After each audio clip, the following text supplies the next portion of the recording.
This is weird because I could not go live on my laptop, which is kind of how I do things. And so I'm on my phone, so it's a little weird. And so if you're here, that is so cool. This is going to be kind of awkward because usually I can hide my notes. I can't hide my notes when I'm doing it this way. And I have to figure out where I need to look so that you're not,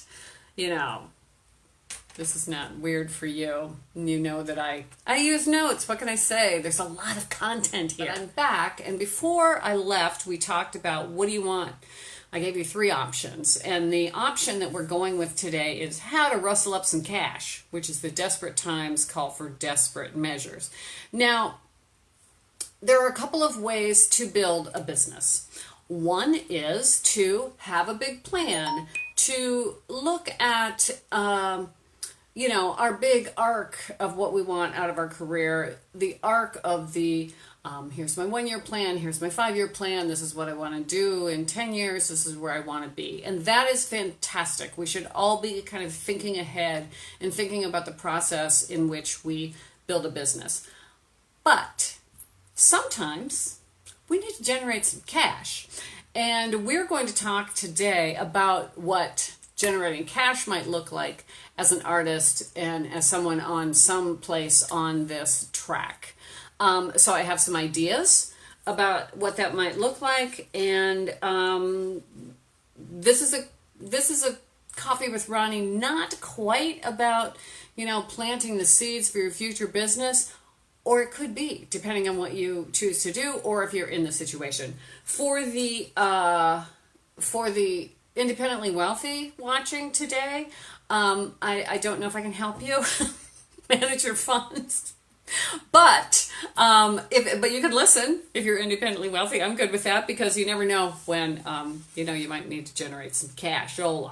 So I'm not talking about all of these courses and things on how to launch your 6-figure launch your business and all of this. We're talking about the times when you go, oh, I need $500 for my rent, or, ooh, those tires on the car are looking a little dull and flat, or, an unexpected vet bill, because I know just about all of us have some sort of critter living with amongst us. And so these are the times when you're like, I need $500. How do I get $500? So let's talk about that.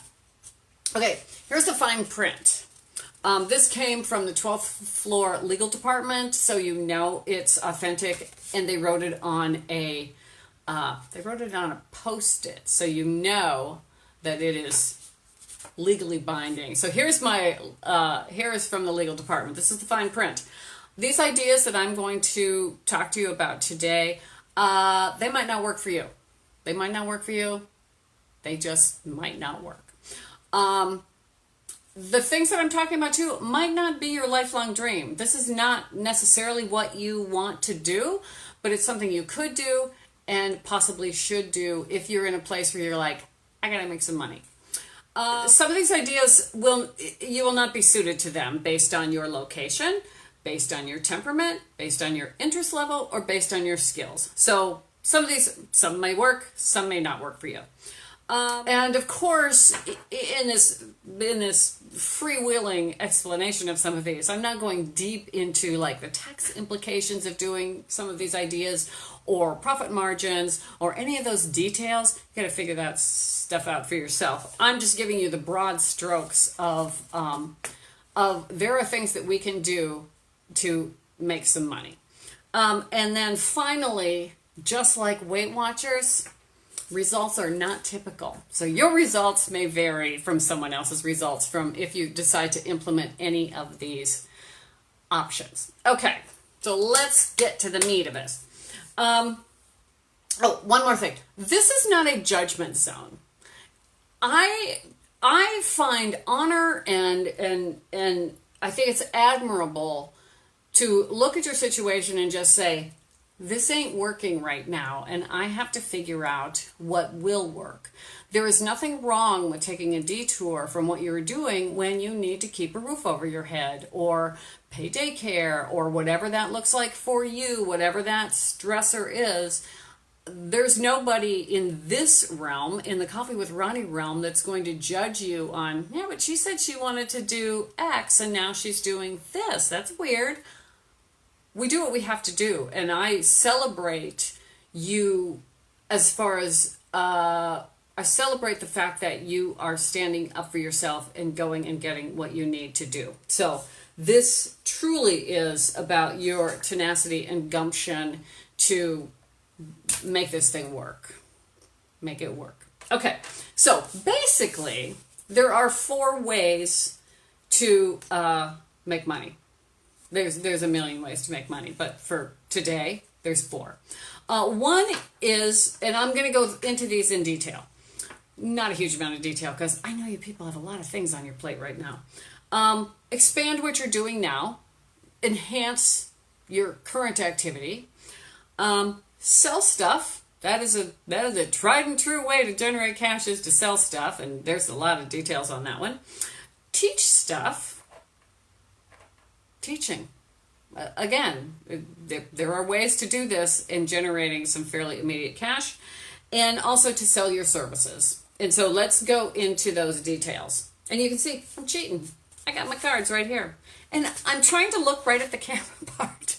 So I don't know if you can see this, and I can't see any comments either. So I'm trying to see, are there comments? I'm just going to check here. I don't see comments. So there you go. So you're getting sort of this, yeah, we'll have to see if this is working. Okay, and I may redo this just because I want to show up for the people that are here, because truly, I love it when you're here. I truly do. Okay, so let's talk about expanding where you are. If you have any customers, any clients, you need to stop what you're doing and go love on those people. Here's the thing. We tend to, like, we do a project, or we've had a license, or we've worked with someone for a while, and then, you know, like, well, we don't really have anything right now. And so we tend to put them way at the end of the line as far as reaching out to them. I would challenge you, when you're in this situation where you're like, I gotta make some money, mine that email list of yours. Reach out to them. Sit down and do an email blitz individually, calling up someone you haven't talked to in a while, sending them an email with basically a message of, what do you got? What kind of projects are you working on? How can I fit into that? I have some time right now. I would love to work on a project with you. And like I said, not everything that you're going to be doing is like the perfect thing for the whole arc of your career, but there aren't a lot of mistakes you can make by reaching out to either sort of quiet clients or clients you haven't talked to in a while, and just say, hey, I'm here for you. I would love to work with you again. And you never know where their head is. You do not know if they're going to be the person that goes, you know, we do have that thing. Would you mind working on this? And it might be one of those situations where they go, you know, we don't have a huge budget, or this isn't really a licensing deal. Would you work on a flat fee? And if you're in this situation where all 4 tires on your car are bald, you might say, yeah, I can do this one for that, just to generate some cash and to keep yourself front of mind in front of those clients. Now, of course, we should be doing all this all the time, and staying in front of mind on these people, but that is not always true. It just isn't true. But when you're going, I gotta make some money, this is the quickest path, because you already know them. There's shorthand available to you. They already know your portfolio. They know what you can do, and just go through your emails from the last 36 months and just say, hey, I haven't talked to Susan for a while. Maybe I'll send her an email, because you just don't know. So reaching out and loving on the people that are previously clients of yours, that is the fastest track to getting work that aligns more closely with what you're trying to do. Okay, that's number 1. Expanding where you are. Okay, the second is the tried and true cash generator, which is sell stuff. Now, you can, there's a lot of things to sell. One is art supplies. I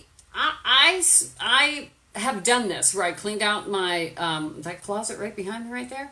I cleaned that out and realized there were so many art supplies that I wasn't really using. Like, you know those apple barrel paints that you buy for $1? I had so many of those, and was sort of upgrading my paint, and I wasn't doing anything crafty. I was trying to work more fine arty. And so I was upgrading my paints, and I had all this paint that was just taking up space. Some not even opened, some opened but not dried up. And I put a big package together of all of this apple barrel paint and some brushes that I was kind of done with and some just random art supplies. And I sold this big package of art supplies to this woman in my town through Craigslist. So there's always that art supplies, and the key is kind of packaging them together, or in kind of almost like a kit form, like, oh, you want to start painting? Here's a bunch of canvases, here's a bunch of stuff, and you package them and sell them. So you probably have art supplies to sell. Okay, the other thing you can sell is older equipment. Like, a lot of people have moved to using an iPad Pro, and they have a Wacom. I still have my Wacom, which is right here. But I have an old Wacom that I could actually sell. I have the Intuos Pro, and so I could sell that if I wanted to, but I keep thinking, would that be more portable? So I haven't sold it yet, but there's always something you can sell within the studio. I have, like behind me, I have my big studio easel. I actually bought that on Craigslist from an artist who is moving and couldn't take it with her. And sometimes she's on here. Hi, Heather. So anyway, so there are, people buy and sell things all the time. And so you might be able to generate some cash by selling stuff that you are no longer using. That includes not just art supplies and equipment, but things like having a big blowout studio sale of paintings or small pieces, or even some of your illustrations that could be frameable, doing a blitz of a studio clean out sale. I'm just talking things that can generate cash. The other thing is, we all have too much stuff in our homes, in our garages, and so looking really critically at household items, vintage stuff, things that you used to collect that you don't collect anymore, all of those things have someone wants it more than you want to have it now. And so think about that stuff. That is a way to generate cash. It's a hassle, but there are so many ways to sell things right now between Craigslist, which is becoming like kind of old-timey, and then you have Facebook Marketplace, you have all the neighborhood things, the next door idea, and you can do that without sitting in your garage or sitting in your driveway for some endless Saturday where you pretty much want to just pack up and move to an igloo somewhere. But there are ways to do that. And I'm going to tell you, I have a sister, well, I have a lot of sisters, but I have a sister who is cleaning up, selling vintage stuff on Etsy. She is pretty much traveling the world on the money that she makes on Etsy just by going to estate sales, and she has a very good eye, but not specializing in any one thing, just cool stuff. And she has a very, very active Etsy business, and she's making some money, and you can make some cash. Okay. Also, depending on where you live, you could sell your car, or if you feel like, why do we have two cars when we only ever go any place together, or you have a big lease or something like that, you start to really look at where you can make those changes. And cars last a long time now. See the minivan in our driveway. It's disgusting, but it still runs. Whatever. I can't get rid of that because it would cost more to replace that. But if you can replace something that you own with something cheaper, that's called cash in between. Okay. Remember, someone wants what you have. So you can sell things to make money. So that's number 2. Number 3 is teaching. Now, there are the obvious ways to teach that we do in our industry, which is like Skillshare, Udemy, or having a course, that's hosted on your own site. But, that's time, and that's, technology, and that's getting it up and promoting it and marketing it and all that. But I have this idea. And I've talked to a couple people that have done this, and I'm intrigued by this idea, but I'm calling it the dining room table plan. And if you look at, everyone lives somewhere, and more than likely you live in some sort of domicile that includes a table and chairs in your house, whether it's for 4 whether it's you can stretch out for 10 people in your dining room, or you could set up chairs and tables in your garage or basement. But any place in your home that has tables and chairs can become a classroom.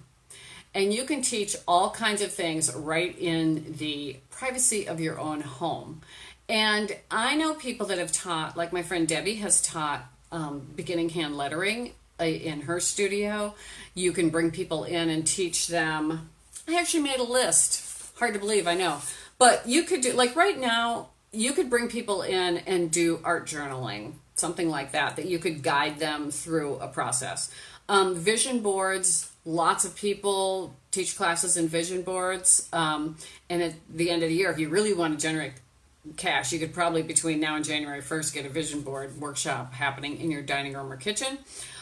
You could figure out some step-by-step crafts, things that you walk people through the process. And, obviously you're charging them money to do this. So say, it's really the wine and paint model. Everybody gets the standard issue substrate, and then you walk them through making a piece of artwork on the other end. And yes, of course, you're thinking, well, Ronnie, there's expenses attached to that. You have to buy supplies. But remember that supply closet you have back there? More than likely, you would have minimal investment in the materials you would need to teach, because we all have so much stuff. You just have to base your initial projects on the stuff that you have and the things that you know. And so, just teaching people a process of how to do something like the wine and paint is an excellent example, and you don't need to go to a studio. You can be doing that in your very own dining room or kitchen table. The other thing you could teach is getting people together, and you'll end up, like Valentine's Day is coming, and so in January you could have 10 people around your table making Valentines, and they each get to take away 20 Valentines. So you get what I mean. There's always, like, if you have a table and chairs in your house, you have a classroom, and there's something that you can teach. So, okay, this might go slightly into the weeds, but I wanted to explain. Okay, so say you have room for 6 at your table, and you develop a class that you charge $48 for a 2-hour class. Okay? Now, I did the math on this so you don't have to. So say you have a 2-hour class, it's $48, and so you would make $288 with those 6 people sitting around your table. Okay? Say you did that twice a month. You had 2 different classes, or, you have a continuation of the class, whatever. But let's just, for the sake of math, we're going to say you do 2 classes a month, and each time it's 6 people, and it's $288. Okay, so that's $576 a month. There's your tires. There's your, your studio rent, or whatever it was that you were trying to get this $500. But here's the part, and at first you're like, that sounds like a lot of work for $578. But let's look at it this way. Say you took that $576 you made in that month, and you, let's triple that number. And there's a reason I'm tripling that number. You would have $1,728, okay? If you did that for 3 months. Say you got a royalty that is a 3-month royalty, like it's a quarterly royalty. Say you got your first quarter royalty, and it was $1,728. Would you be happy with a $1,700 check just coming in? Well, money is money. So it's the same amount of money, but you would have it faster. You wouldn't be waiting a year to get a deal, and a year to, find the client, and a year to get a deal, and 6 months to wait for a royalty check. You would have it immediately. So before you go, it looks like a lot of work to do that, think about, would you be happy with a $1,700 royalty check? I would be, depending on the client. So then you think, okay, so I can get 10 people around my table, or set up in the garage, or put up, 6 at the table and 4 at a card table. You have 10 people. That math works if you extrapolate that all the way out to this, like, apples to apples to a quarterly royalty payment.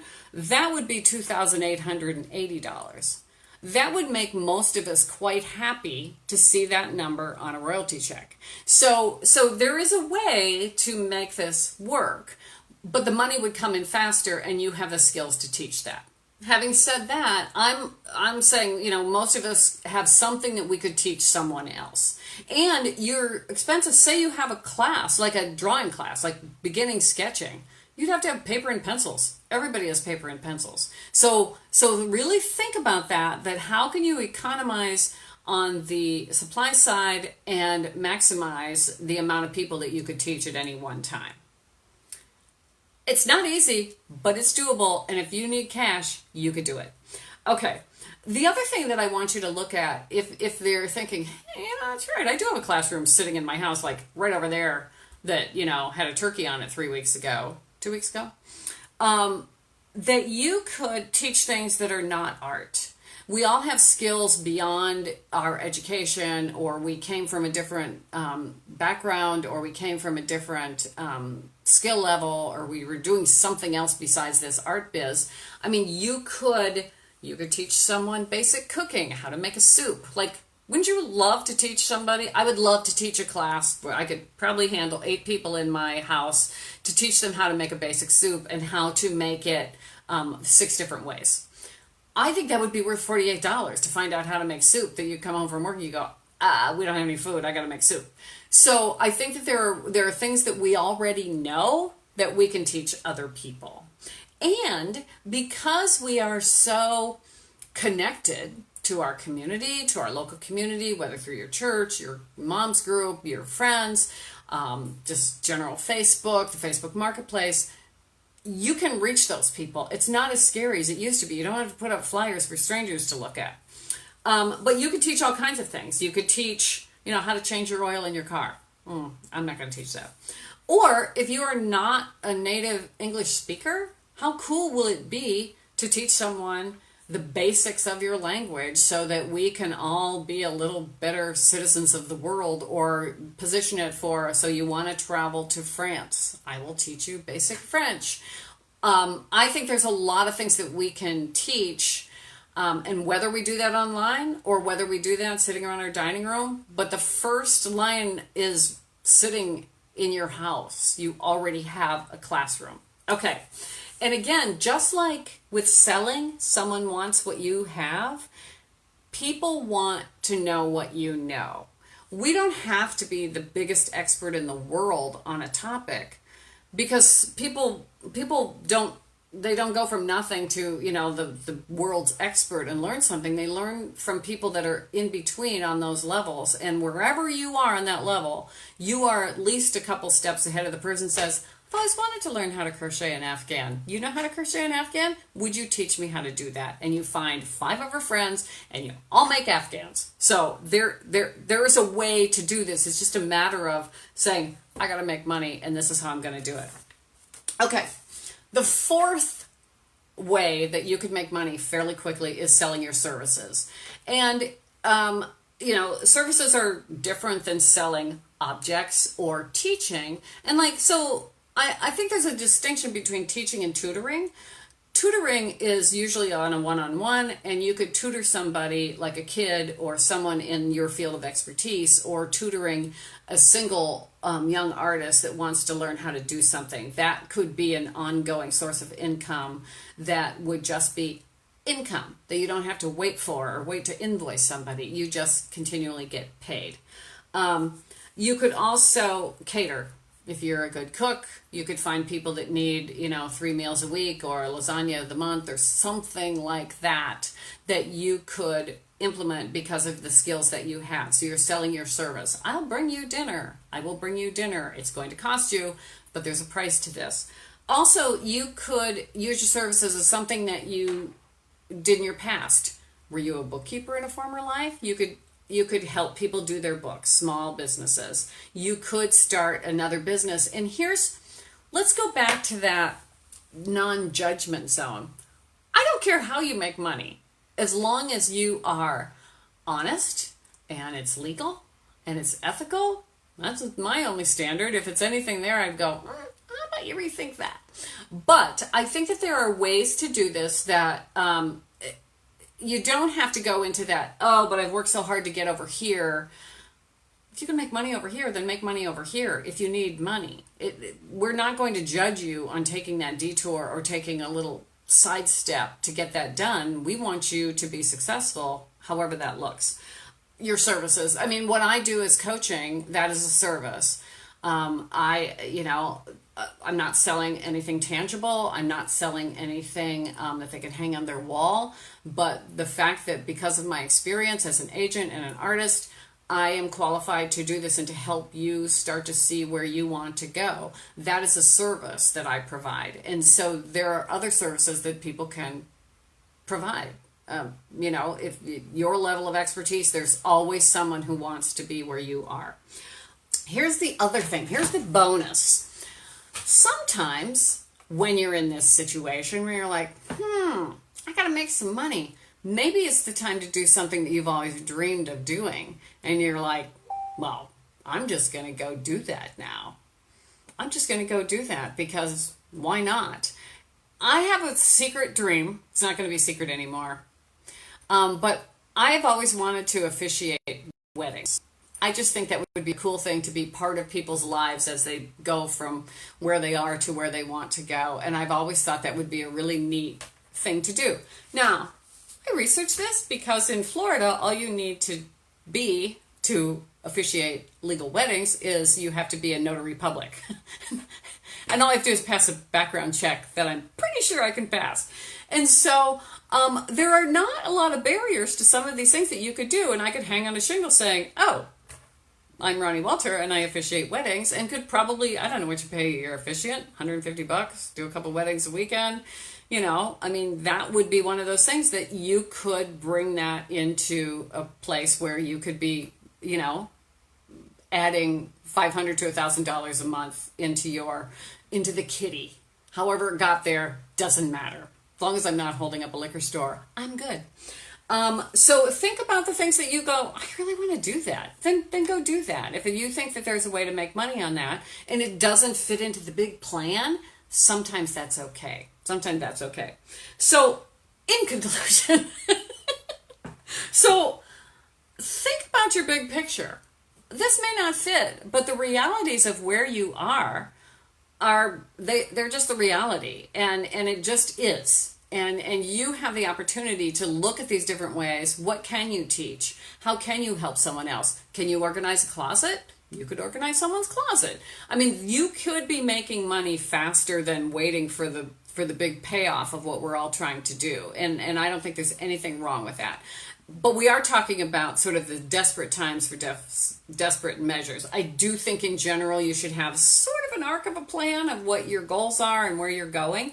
But in the current economic climate, we don't know what that future is. I don't know how anybody can make a 5-year plan anymore because of the way technology changes and all of that. So it's kind of nice to have these things in your hip pocket, like right next to your wallet.